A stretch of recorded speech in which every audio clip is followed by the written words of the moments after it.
Hypothesis tests involving a mean. Example number 3. Let's go for it. All right, the current average, that's why we're talking about a mean here. That's the average lifetime for all Energy Star light bulbs is 8,000 hours. All right, so average of all, mean of a population. In that first sentence, it is equal to the number 8,000, isn't it? So I'm always putting up here the fact that the null hypothesis, you recall, is going to be the equal to type of statement that's in the question. And once again, I know we're flipping around all over the place, but this would be our notes where the null hypothesis involves equal. All right, so keep that in mind. All right. Now, is the alternative, which again would involve the mean, how does it compare to 8,000? Higher, lower, not equal, that type of thing. So, well, let's read the question. Sorry, I was trying to look for what slide we're on here again. All right. Well, we have a specific company called the Bright Idea Light Bulb Company, Build Co. And a lot of times, the determination of your alternative, I would tell you, would be in the question. And it says right here, is there evidence to say that the average for Build Co. differs significantly from Energy Star? So, the Energy Star standard, I want to remind you, would be that null hypothesis we just wrote down. And when we're testing to see whether Build Co. differs, wouldn't differs be more of a not equal to type of statement? It doesn't say specifically higher, lower, it just says differs. There's your key word. What's different than equal? Not equal. So, Build Co., the Bright Idea Light Bulb Company, I made that up. Can you tell?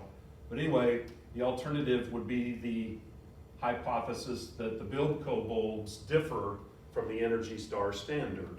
So, I hope that made sense. So look for those words, more or less, differ, things of that nature, to identify your alternative. And I would say again that the alternative wording would probably be found in the actual question, usually at the end of the example. All right, now as to what the test statistic would be, right? We're looking at part C here again, and this is a little more complicated than when we did percentages, testing involving percentages. We need to see if the standard deviation is from a population or a sample. That's at the top of the slide. Start with that question. So, the standard deviation mentioned in this question, there's the words, right? I would just tell you that typically, can't say it's always true, but typically, whatever sentence has the word standard deviation in it is going to give you some insight. Well, look, that standard deviation would be for all Energy Star light bulbs, all. That's standard deviation, all. That's population language. And so, again, just think in terms of this picture again. Is that standard deviation for the larger group or just from that small sample? All bulbs, standard deviation. So I would take you back and say on that flow chart that it's from a population.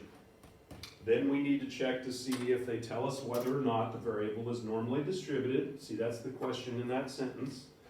And again, this would be a deal where you read and you look for the words standard deviate, or you look for the words normally distributed. And I don't believe you see the words normally distributed anywhere in that question. Read it in front of you. I'm sure it's hard to read on the screen on this video, but I don't think you see the words normally distributed, do you? So, I do believe we would indeed need to check for sample size to see if it's at least 30.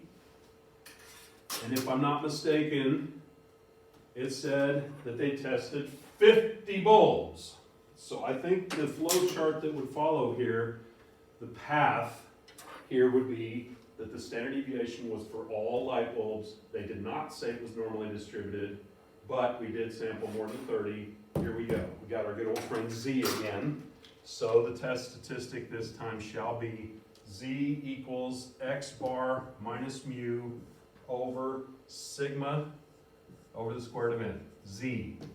look, determining that does a lot. It determines what table you use when you set up your rejection region. It determines your computation, all of that. So this is probably the step in the process where, identifying the right test statistic is vital. And this is my best attempt at doing this. This is 2 sections in our book, and I put them together in one place. I thought it made it more concise. I'm trying really hard to make this cookbook, all right? So anyway, our rejection region now would be the Z bell curve, wouldn't it? Standard normal, bell curve, 0 in the middle, all right? And then again, remember that alpha is what's called the level of significance, and that'll be given to you in the question. 7% level of significance, 0.07, and we're going to give 7% of the bell curve to the alternative hypothesis. I don't know if my colors are showing up, but alternative is red, null is green. I don't know if you can see those on the video. You would definitely be able to if you're sitting here with me. I miss you, by the way. But keep in mind that since that's a not equal to, because of the word differs in the question, a not equal to, I want to remind you, is going to lead to a two-tailed test. So the point would be there that we'll put half of that 7% in the upper tail and half in the lower tail. And much like an example that we did on assignment 24 that was two-tailed, these tails have different interpretations as to the question. So half of 7% is 3.5%. Make sure you cut it in half. And then the other half of that would also be 3.5%. And we're going to have 2 rejection regions in this case.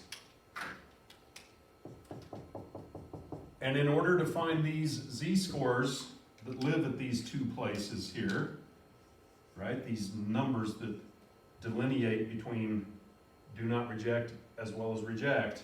So again, we're back to Z table, and you need to remember that the Z table that I'm having you guys use, the one I'm providing you, the one we've worked with all semester, always wants that middle sliver. So again, that skill we've had for a long, long time.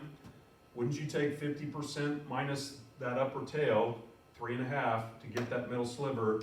And if I'm not mistaken, that is 46.5%, 0.4650.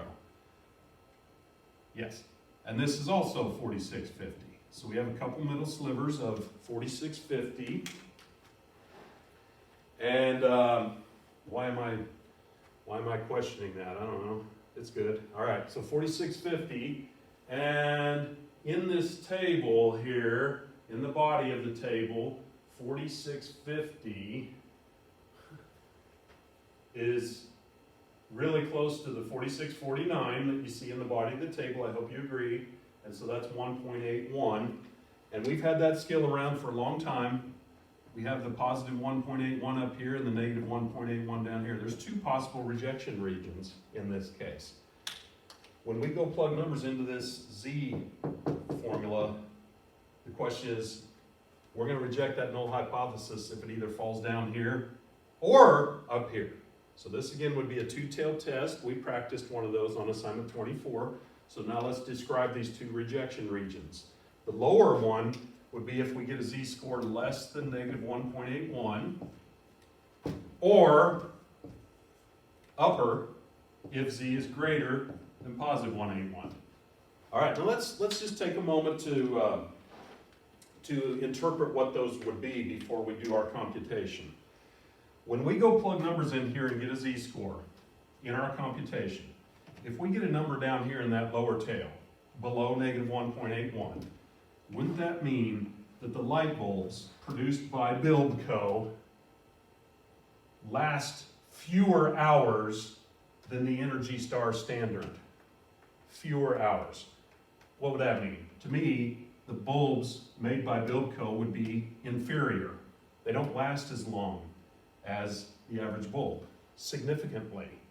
So that lower tail to me would be BuildCo bulbs they don't last as long, they're inferior. All right, if we end up in the upper tail, that would indicate that the bulbs made by BuildCo last longer, more hours than the Energy Star standard, which in my opinion would make them superior bulbs, wouldn't they? Either way, they differ from Energy Star standard. They're either significantly inferior or they're significantly superior. That's to me what those two tails represent. Okay, now we go plug the numbers in. We compute. So Z equals, we go take a sample of BuildCo bulbs and see the average amount of hours they last. That's what X bar would be. And that would be the 7,800 hours mentioned in the question.